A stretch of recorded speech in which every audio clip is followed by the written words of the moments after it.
সমন্বয়ক সহসমন্বয়ক পরিচয়ে বেশ কিছু মানুষ আসলে কিছু টাকা কালেক্ট করছে।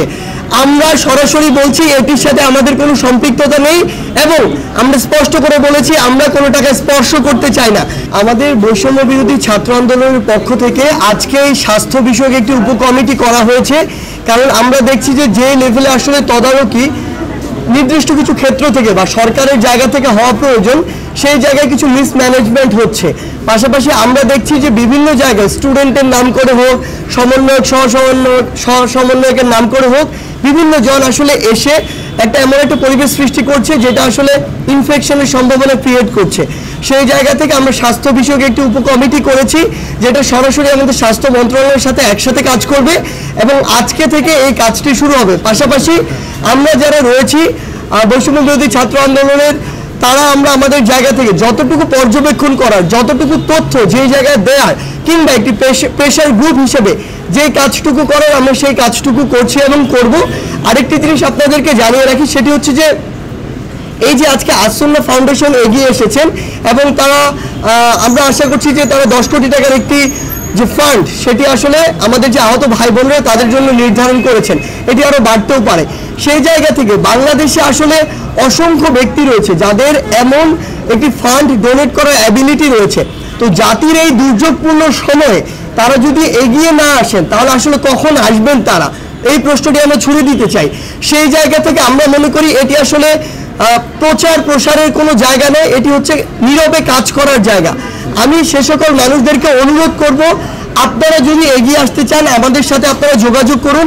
আমরা জাস্ট কানেক্টর হিসেবে ওই রোগীদের সাথে যাদের এই ফান্ডটি প্রয়োজন তাদের সাথে আপনাদেরকে কানেক্ট করিয়ে দিব। আমাদের বিন্দু মাত্র ইচ্ছা বা আগ্রহ কখনো ছিল না, এখনো নেই যে একটি টাকা আমরা স্পর্শ করব। আমরা আপনাদেরকে কানেক্ট করিয়ে দিব, কিন্তু তাদের আসলে খরচ প্রয়োজন। সরকার থেকে যেটি আসবে সেটি কিছুটা সময় প্রয়োজন, কারণ তাদের কিছু প্রসেস রয়েছে। আবার সেটি কিন্তু একটি নির্দিষ্ট ফান্ড, একটি মানুষের পরিবার রয়েছে, উপার্জনক্ষম যে ব্যক্তিটি হসপিটালে, সে বাদ দিয়ে বাকি মানুষগুলো রয়েছে, কিংবা এখান থেকে যাওয়ার পরে পোস্ট যে সিচুয়েশন, ওই সিচুয়েশনে সুস্থ হয়ে উঠতে একটি লম্বা সময় প্রয়োজন। এই সময় ওই মানুষগুলো কিন্তু লম্বা একটি ব্যয় প্রয়োজন। ওই গরিব মানুষগুলো ঋণ করে এই ব্যয়টি কিংবা ধার করে এই ব্যয়টি বর্তমানে চালাচ্ছে। সেই জায়গা থেকে আমাদের বৈষম্য বিরোধী ছাত্র আন্দোলনের পক্ষ থেকে আপনাদের মাধ্যমে বাংলাদেশের সে সকল মানুষকে অনুরোধ, যাদের এই সামর্থ্যটুকু রয়েছে, আপনারা সুশৃঙ্খলভাবে আমাদের মাধ্যমে হোক বা অন্য যে কোনো মাধ্যমে হোক তাদের পাশে দাঁড়ান। তাহলে আমরা বিশ্বাস করি যে তারা সেই মনোবলটি পাবে এবং আল্লাহর রহমতে দ্রুত সুস্থ হয়ে উঠবে। আচ্ছা, আরেকটি জিনিস যেটি আমরা আসলে গত 2 দিন লক্ষ্য করেছি, 2টি জায়গা আমরা দেখেছি, সেটি হচ্ছে যে সমন্বয়ক সহসমন্বয়ক পরিচয়ে বেশ কিছু মানুষ আসলে কিছু টাকা কালেক্ট করছে। আমরা সরাসরি বলছি এটির সাথে আমাদের কোনো সম্পৃক্ততা নেই এবং আমরা স্পষ্ট করে বলেছি আমরা কোনো টাকা স্পর্শ করতে চাই না।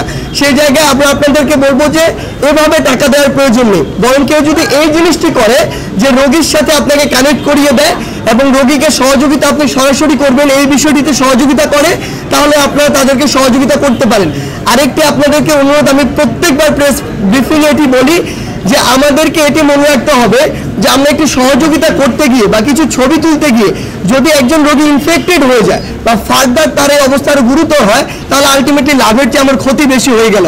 সেই জায়গায় ওই হাইজিনটা মেনটেন করার জন্য আমাদের যত দূর সম্ভব প্রশাসনকে সহযোগিতা করে এবং তাদের নির্দেশগুলো মেনে আমাদেরকে চলতে হবে। বা বিভিন্ন প্রতিষ্ঠানের পক্ষ থেকে শুরু করেছি গতকালকে থেকে, এবং একই সাথে আমাদের কতজন ভাই শহীদ হয়েছেন, কতজন আহত হয়েছেন এবং কোন অবস্থায় রয়েছেন, এটির মেজারমেন্ট কিন্তু গতকালকে থেকে একদম খুব স্ট্রংলি প্রত্যেকটি পক্ষ থেকে চলছে। আমরা আশা করছি যে 1 থেকে 2 দিনের মধ্যে এটার লিস্ট আমরা পাবো এবং ওই ক্ষতির যে লিস্টটা যখন পাবো তখন আমরা আর্থিক যে কতটুকু টাকা প্রয়োজন সেটি বলতে পারবো।